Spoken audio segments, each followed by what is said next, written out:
Hello, class. How are you? I'm glad to see you, and I'd like to welcome you to week 4 of Arts and Humanity.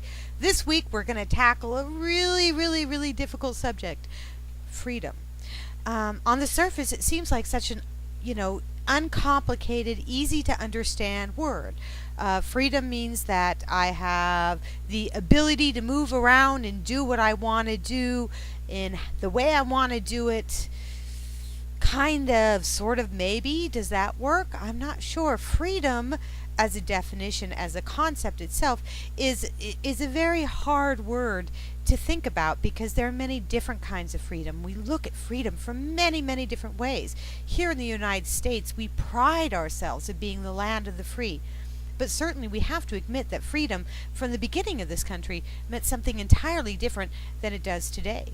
At the beginning of this country, the only people who were free to vote, for example, were white men who owned property. The rest of us were pretty much screwed. They got to decide everything else, right? And then, of course, we had slaves, and so slaves weren't free. Women, although we weren't slaves, we weren't given rights by law, so we have to question whether or not women were free until women actually got the vote in 1921. African Americans got the vote before women, but of course then we also have other issues such as even if we give a group of people rights by law, are they still considered free? Look at World War II and the Japanese internment camps here in the United States. Japanese citizens were actually put into these internment camps and their patriotism questioned, their freedom taken away, even though they hadn't done anything wrong. So what is freedom? For a country that works very hard at spreading the idea of freedom all around the world, sometimes I think it's important for us as citizens to sit down and to think to ourselves, what constitutes freedom? Now, two philosophers of the Enlightenment period, David Hume and John Locke, they kind of argued about this a lot.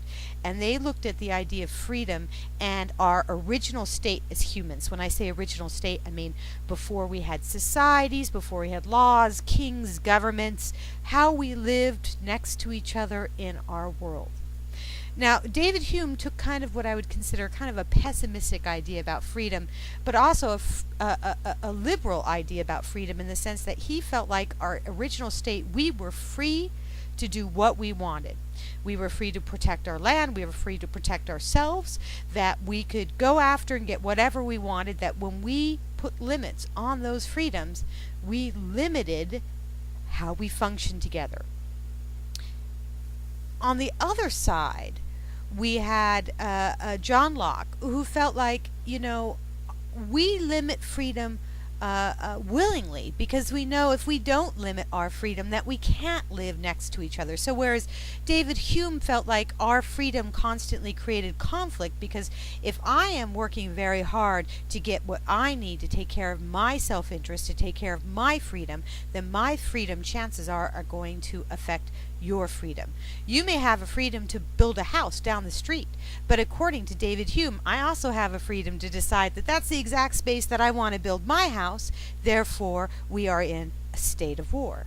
John Locke said, well, no, we willingly give up our freedoms so that we can live in harmony together. So you built the house down the street, but you built it first even though I wanted it. I may go over to you and say, hey, can I buy this lot from you? But I'm not going to start a war over it. I will sacrifice my freedom to do that in order to live better next to you. So, which one is right? Should we willingly sacrifice freedoms in order to live together in more harmony, or should we not sacrifice our freedoms? Is it okay to yell fire in a crowded movie house? Is it okay to use the word terrorism in an airplane?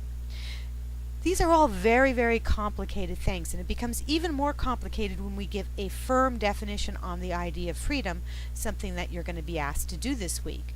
Because how can we get everybody to agree with our concept of freedom? I don't think it's going to happen. But we can try. And that's what the humanities is about. The humanities is about looking at these ideas and negotiating them as a community. And in that sense, I'd give some points to good old John Locke. And if John Locke's name sounds familiar and you watch the TV show Lost, then you're in good company, because that entire show was about this idea of freedom. Do we have freedom? Do we not have freedom? Is our lives determined, or is our lives free? It's amazing how much pop culture actually deals with a lot of this stuff, eh? Well, I hope to see you all in seminar this week, and I look forward to talking to you about this concept of freedom, and I hope you have a great week. Bye.